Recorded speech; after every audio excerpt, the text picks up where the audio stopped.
Hello everyone, સ્વાગત છે આપ સૌનું ટાર્ગેટ જીપીએસસી યુટ્યુબ ચેનલમાં. હું હર્ષલ જૈન સર આપનું હાર્દિક સ્વાગત કરું છું. મિત્રો, આપણે શરૂઆત કરીએ આપણા આજના ઇન્ટરેસ્ટિંગ સેશનની. બંધારણના સ્ત્રોત, ભાગ અને અનુસૂચિ આ ટોપિક છે આપણો. બટ સૌથી પહેલા આપણે બંધારણના સ્ત્રોતની ચર્ચા કરીશું. ભગવાન દર્શન કરીએ, જઈને આપણો પ્રશ્ન આગળ વધ્યો. જય શ્રી શ્યામ. મારું નાનકડું ઇન્ટ્રોડક્ટરી પાર્ટ તમારી સામે છે. 7 વર્ષ કરતા વધુ ટીચિંગ એક્સપિરિયન્સ હિસ્ટ્રી મેથેમેટિક્સ, 6.5 વર્ષ કરતા વધુ teaching experience reasoning, constitution, art and culture ગુજરાતમાં છે. નીચે આપેલી એક્ઝામિનેશન્સ મેં પોતે ક્લિયર કરી છે. સરળ પાઠશાલા એપ્લિકેશન જે વિદ્યાર્થી મિત્રો ડાઉનલોડ નથી કરી એ ડાઉનલોડ કરી લેજો, ફ્રી ઓફ કોસ્ટ છે. લિંક ડિસ્ક્રિપ્શન બોક્સમાં આપી છે, કોમેન્ટ બોક્સમાં પિન કરેલી છે. ટેલિગ્રામ ચેનલ લિંકમાં જોડાઈ જવાનું, એપ્લિકેશન સરળ પાઠશાલા ડાઉનલોડ કરવાની અને ફેનકોલ એપ્લિકેશન ડાઉનલોડ કરવાની. કારણ કે ફેનકોલ એપ્લિકેશનમાં હું તમને તમારા તમામ ડાઉટ સોર્ટ આઉટ કરાવું છું. ફ્રી ઓફ કોસ્ટ, કોઈ ચાર્જ નથી લેતા. 1-to-1 વિડીયો કોલ થકી તમારા ડાઉટ સોર્ટ આઉટ કરાવડાવી છે. યુટ્યુબ ઉપર ડેલી સાંજે 6:30 વાગે મોક ટેસ્ટ થિયરી આવે છે. મોસ્ટલી આપણે થિયરી જ નાખી રહ્યા છે. મોક ટેસ્ટ પણ ધીમે ધીમે આપણે છે એક બે કરીને શરૂઆત કરીશું. છેલ્લા સેશનમાં આપણે વાત કરી ગયા હતા યુએસએ માંથી આપણે આપણા બંધારણમાં શું લીધું, ગવર્મેન્ટ ઓફ ઇન્ડિયા 1935 એક્ટ માંથી આપણે આપણા બંધારણમાં શું લીધું અને બ્રિટનના બંધારણમાંથી આપણે શું લીધું આપણા બંધારણમાં, તેની ચર્ચા આપણે લાસ્ટ સેશનમાં કરી ગયા હતા. હવે આપણે આપણા ટોપિકની અંદર આગળ વધતા જઈએ. બ્રિટનના બંધારણ પછી આપણે વાત કરવી છે નેક્સ્ટ કેનેડાના બંધારણની. તો ભાઈ સાહેબ, કેનેડાના બંધારણમાંથી આપણે શું લીધું છે એની ચર્ચા કરી લઈએ. તો કેનેડાના બંધારણની જ્યારે વાત કરતા હોય તો ભાઈ કેનેડાના બંધારણમાંથી આપણે સશક્ત કેન્દ્ર સાથે સમવાય તંત્ર, અર્ધસંઘાત્મક સ્વરૂપ, બરાબર, સશક્ત કેન્દ્ર સાથેનું સમવાય તંત્ર. ભાઈ સમવાય તંત્રની જ્યારે વાત કરતા હોય ને તો સમવાય તંત્ર, સંસદીય શાસન પ્રણાલી, એને એક જ નામ કહેવાય, બરાબર. એક સમવાય તંત્ર આપણે અહીંયા ભારત શાસન અધિનિયમમાં ભણી ગયા. સંઘીય સ્વતંત્ર પણ કહેવાય, સમવાય તંત્ર પણ કહેવાય. પણ સશક્ત કેન્દ્ર સાથેનું સમવાય તંત્ર બોલ્યા એટલે તમારે ક્યાં જતું કેનેડામાં. ખાલી એકલું સમવાય તંત્ર કે સંઘીય તંત્ર હોય તો ભારત શાસન અધિનિયમ 1935. જો તમને બધા જ હું તમને ડાઉટ તમારા જે થાય ને મગજમાં એ શોર્ટ આઉટ કરાવીને જ આપણે આગળ વધીએ છીએ. કારણ કે પરીક્ષામાં ખોટું પડે એના કરતા બેટર પહેલા જ ડાઉટ શોર્ટ આઉટ કરી લેવા સારું. કેન્દ્ર અને રાજ્ય વચ્ચે સત્તાનું વિભાજન જે છે એ પણ કેનેડામાંથી. રાજ્યપાલની કેન્દ્ર દ્વારા નિમણૂક, રાજ્યપાલનો હોદ્દો GOI 1935 જોઈ લો ફટાફટથી, યાદ કરો જરા, મેં તમને કરાવ્યું સ્ટાર્ટિંગમાં જ, બરાબર. રાજ્યપાલ છે એનો હોદ્દો GOI 1930, government of India 1935 act. અને રાજ્યપાલની નિમણૂક કેન્દ્ર દ્વારા, તો ભાઈ કેન્દ્ર દ્વારા નિમણૂક કરવામાં આવે છે, તો એ કેનેડા પાસેથી આપણે લીધું, રાઈટ. કેન્દ્ર પાસે અવશિષ્ટ શક્તિઓ છે. ભાઈ 3 પ્રકારની યાદી હોય, બરાબર. કેન્દ્ર યાદી, રાજ્ય યાદી અને સંયુક્ત યાદી.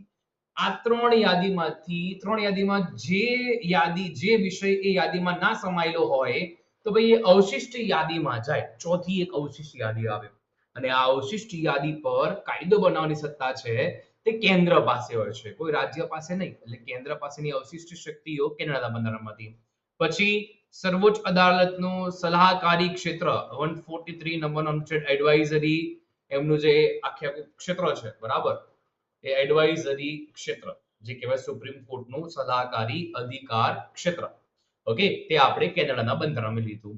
ઓકે, તો આ તમારે પાંચે પાંચ પાસા યાદ રાખવાના છે. જઈએ છે આપણે આગળ તરફ નેક્સ્ટ બંધારણનું. તો ભાઈ જર્મનીનું વીમરનું બંધારણ. તો વાત કરીએ તો ભાઈ કટોકટીના સમયે અમુક મૂળભૂત અધિકારનું મોકૂફ થવું, બરાબર, અને કટોકટી, રાષ્ટ્રીય રાજ્ય નાણાકીય કટોકટીના સમયે અમુક મૂળભૂત અધિકારનું મોકૂફ થવું, આ પાસો મોસ્ટ ઇમ્પોર્ટન્ટ છે પરીક્ષા માટે, ધ્યાનમાં રાખજો.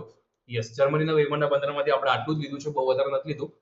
પછી આપણે નેક્સ્ટ જઈએ છે કટોકટીના સમયે અમુક મૂળભૂત અધિકારનું મોકૂફ થવું. કટોકટી છે તે national, state and financial, right. ફ્રાન્સના બંધારણમાંથી આપણે શું લીધું? ફ્રાન્સનું બંધારણ છે તો ભાઈ ગણતંત્ર, સમાનતા, સ્વતંત્રતા, બંધુતા, બરાબર. સ્વતંત્રતા, સમાનતા, બંધુતા અને ગણતંત્ર. આપણે ક્યાં આવા નામ જોઈ ગયા? તો આપણે જોઈ ગયા આપણા આમુખમાં. તમને યાદ ન હોય તો યાદ અપાવી દો ફરીથી. તો આ બધું જ આપણે ભાઈ ક્યાંથી લીધું છે? તો આપણે લીધું છે આ ફ્રાન્સના બંધારણમાંથી. ક્યાંથી લીધું છે ભાઈ? ફ્રાન્સના બંધારણમાંથી લીધું છે. Okay, right. નેક્સ્ટ આપણે વાત કરીએ આગળના પોઈન્ટ ઓફ વ્યૂમાં. ફ્રાન્સનું બંધારણ અહીંયા ક્લિયર. દક્ષિણ આફ્રિકાનું બંધારણ, સાઉથ આફ્રિકાનું કોન્સ્ટિટ્યુશન, બંધારણીય સુધારો કરવાની પ્રક્રિયા. બરાબર, બંધારણીય સુધારો તમારે મને આનો અનુચ્છેદ આપવાનો બંધારણીય સુધારાનો અને કયા ભાગમાં છે તે તમારે મને કહેવાનું છે. બરાબર, રાજ્યસભાના સભ્યોની ચૂંટણી દક્ષિણ આફ્રિકાના બંધારણમાંથી આપણે લીધી છે. આ બે તમારે પાસાને યાદ રાખવાના રહેશે. બધાને ક્લિયર છે? તો પછી આપણે હવે નેક્સ્ટ પોઈન્ટ ઓફ વ્યૂમાં આગળ વધીએ. ચાલો, ડન. તો દક્ષિણ આફ્રિકાના બંધારણમાંથી આપણે બંધારણ સુધારા કરવાની પ્રક્રિયા, રાજ્યસભાના સભ્યોની ચૂંટણી લીધી.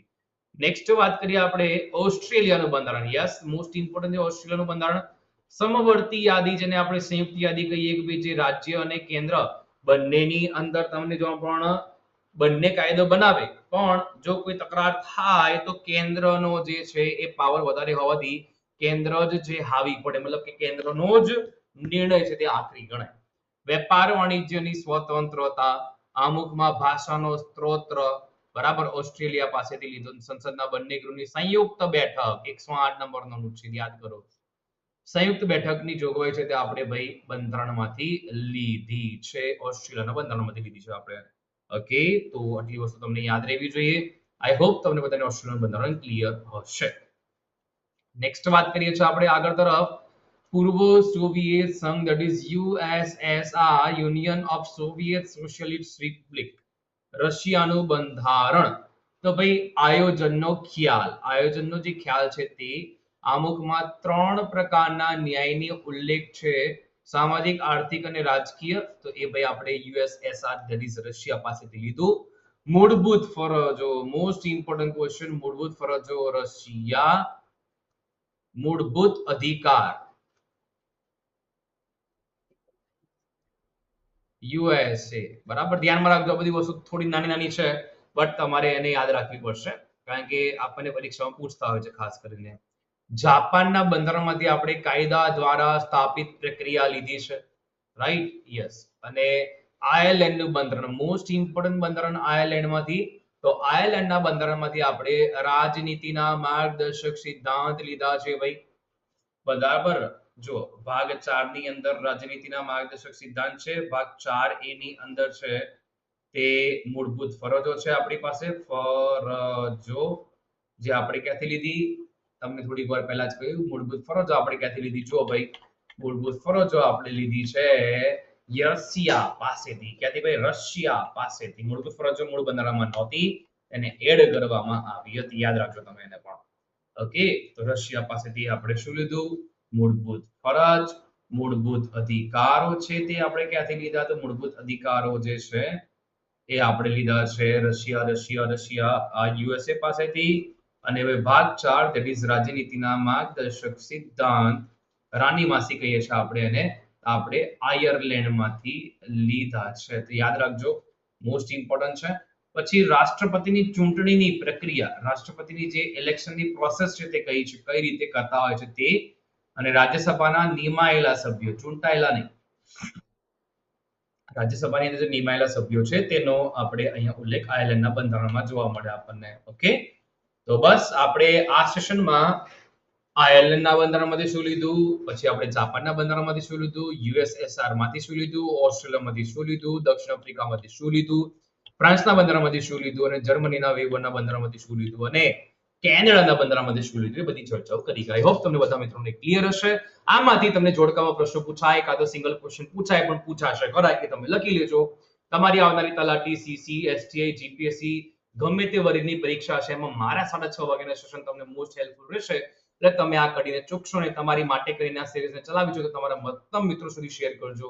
મહત્તમ મિત્રો આ ક્લાસને જુએ અને તેમની પરીક્ષાના વેઇસ જે તૈયારીના વેને એકદમ સ્ટ્રોંગ બનાવીને પરીક્ષા પાસ કરે, જેમાં મારો ફાળો મહત્તમ હોય.